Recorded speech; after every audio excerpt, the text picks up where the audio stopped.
Hi. So this is a quick video on yoga. I had been mentioning that I would be making some of those, but I hadn't done for quite some time now that I started the Shivani Devi channel.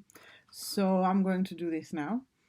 Also, I'm going to start with a gratitude because I love gratitude. It pretty much reframed my entire life at some point, and I feel like it's so helpful and maybe it will inspire others. Who knows?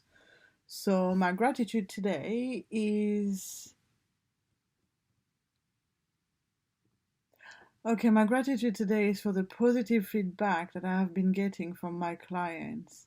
I have been getting an awful lot of positive feedback, especially when it comes to treatments for various problems like frozen shoulder, back pain, that kind of stuff. And I've gotten such positive feedback also from my meditations. And there's one specific client who mentioned that he has had a fall following the vaccine, the COVID-19 vaccine, and he broke ribs, I think, and hurt his shoulder and hurt his hip, if I'm not mistaken. And he said that the meditations that we did, especially the ones on pain relief, of course, but generally the meditation sessions, have really helped him to find a space where there's not as much pain, and he feels that it has helped him to heal very nicely. And sorry, let me just plug in the charger. Whoops. And so that's been absolutely amazing. I'm just so glad for him, and I'm so glad to see the positive outcome of the meditations when people are following them. And yeah, so that was my gratitude, which was not about yoga, but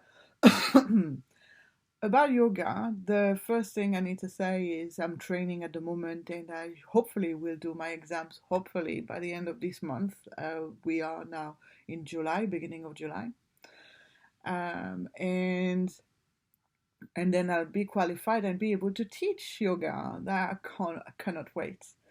Um, so what I wanted to post about here in this video is that I have been seeing posts about people who are struggling to join classes of yoga because they are finding that when they attend the first class, that whatever is taught there is not quite at their level, and it's higher a level that is higher up from where they are at, and they felt like the teacher was leading the class and not paying attention to their needs, such that they felt that yoga was actually out of reach for them.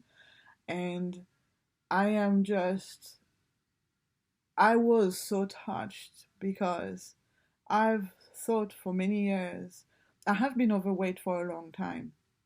I have been overweight for since I was a child, and it has a lot of the time I felt that my body was stopping me from accessing the full potential for my life.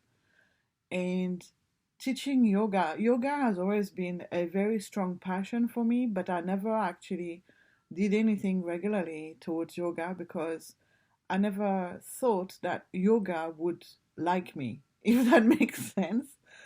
And because I had that low confidence about my body, because I had grown up into this society, which in the French world is a lot tougher for people who are big like me than in the British world where I am now, and because of the physical restrictions it takes for a body to go through yoga when it's overweight, I've never really felt that yoga would like me.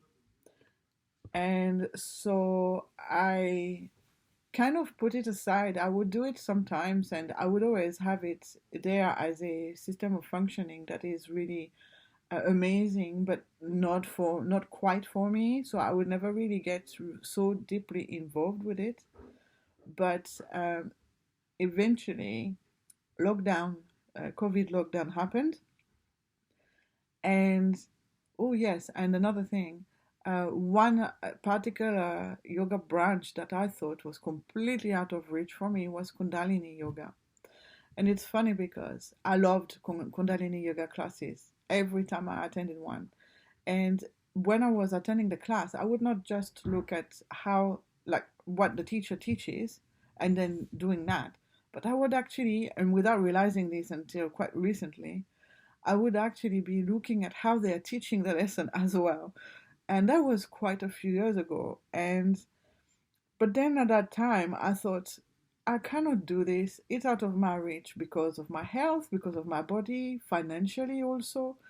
And I felt like the Yogi Bhajan Kundalini, so the Sikh based Kundalini, was such a closed circle that I couldn't quite feel like I could enter it in any way and have a space there. And then, so lockdown happened again this year. And I thought, okay, I have all this time in front of me. Not that I had a lot, but I had more than usual. What can I do with this? And then I thought, darn, what if I could become a yoga teacher? Yeah, from practicing occasionally once a week or something, and in the last 2 years, probably not having done one single practice of yoga, I went into, hey, how about becoming a yoga teacher? And so I looked online and I was looking for a hatha yoga class. And eventually I came across one school that had several different types of courses available. And then I found they had Kundalini yoga class. And I thought, wow, no way. Can I actually do this? And it was actually affordable to me at that time. And I thought, okay, what do I do now? And then I thought, right, let's do this. So I registered. I didn't even think, I didn't think about if I'm getting on there and I can't actually fulfill the whole process, that I would be losing out on the money. I didn't even think that maybe it's a scam. There was no one I knew who had done it from that place, and it was an ashram in India. It still is an ashram in India, and I thought, and it's online. And I didn't ask myself any question. Whoosh, I just went for it and I just applied for it. I registered, my registration was accepted, and then I went through the motions and it's been fine. This is the most amazing thing, is that it's actually been really fine. And I'm finding myself now talking to people about yoga, and so I'll be talking about it, and I'm so passionate about it, and it's just so important to me now. My health, my physical and mental health have improved so much since I started practicing and learning to teach. And I've been, like, people around me, when I talk about yoga, they want me to do yoga with them. And there are some people already who have kind of taught a posture or two to relieve pain, or to help with certain health issues they have, and they loved it and it flowed. I did it easily, it came easily, and so it's absolutely amazing. I'm just so pleased. But so I am explaining all of this now because I thought I couldn't do it. I thought yoga was out of my reach. And I'm at that training center and I trained with them. And now I know I can do it. And one of the main things that came to me through my learning experience so far, many things, but one especially, is that anyone can do yoga, and that yoga, like everything else, needs to start, and especially anything else in health and well-being, it needs to start with you where you are now. And so I am so, so keen to teach classes eventually when I will be qualified, that will be inclusive of people's level of ability, that will be inclusive of people's level of state of mind, and that will allow for someone to come and join a yoga class of mine and have never done it before and still feel they are in the right place at the right time. Because one of the main things that I have learned in yoga is that not only can I do anything, and of course, there are some specific circumstances where, obviously, if someone has got paralysis in the body, they may not be able to do a headstand, yeah? But otherwise, that really we can achieve anything. And that For example, I can't do a shoulder stand right now, but I can practice getting there. And for each posture of yoga that there is an adapted version of it that can allow you to start at a more beginning level, at a complete beginner level, intermediate level, advanced level, and then to expand from that, and then going into a spiritual level as well. So it was absolutely amazing to come to that realization that really all it takes to do yoga is to take the mat out and get on it. And I am I am so excited and at the same time so sad to hear that there's people who attend classes and feel that it's out of their reach, but so excited that I may be able to show people and to allow them to experience that they can do yoga even if they've spent a long time in their life or a short time believing that they couldn't. And the amazing sense of gratification, of self confidence, of strength, of power that comes from knowing that, yes, that person that is so thin in their body and so flexible in their body can do yoga, and me, I can also do it. And it doesn't matter your body shape, it doesn't matter your ability, it doesn't matter if you have to sit in a chair to do it, it doesn't matter if you need to be on the floor to do it. Anyone can do yoga.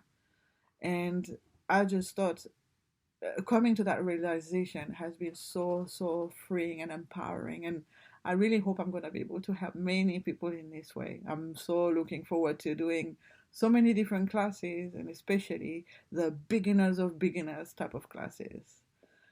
I've already done shown some postures to some people who thought that they could never do yoga, that yoga was not for them, and they got so excited, but it is like a relief also to see that they can do it because they knew that it's their path, or they knew that it would help them, it could have helped them for their health and their mental well-being, and then to realize they actually can do it.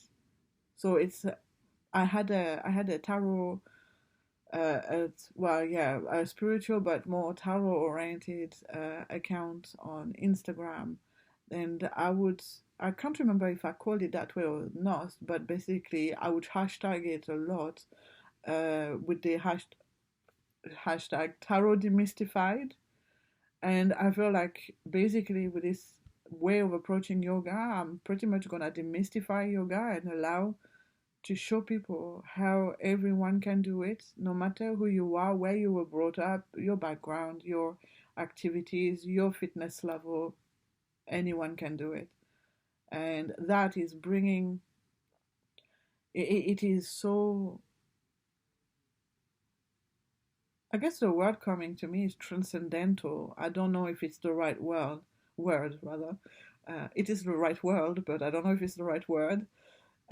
But it's like these practices like yoga and by the way, the Kundalini yoga that I have trained with is a Hindu background Kundalini, so it is quite different, also quite similar in some ways to the Sikh practice of Kundalini.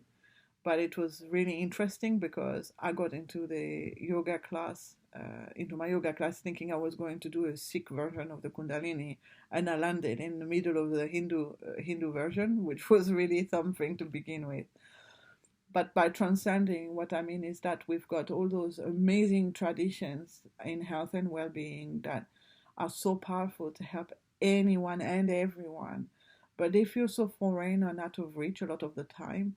And so, in a way, it's like through creating these yoga classes, I am going to demystify yoga and allow for a conduit to go from people to yoga to these ancestral traditions with a big spiritual incline, because that's who I am, and all of this outreach of anyone, and so completely demystifying this amazing ancestral technique and helping people to become aware of the potential that is in that technique and in the world when we don't mystify things so strongly that they become out of reach. So yeah, that's that's my journey. And I'm gonna continue sharing a lot more about this. Thank you for watching. Bye.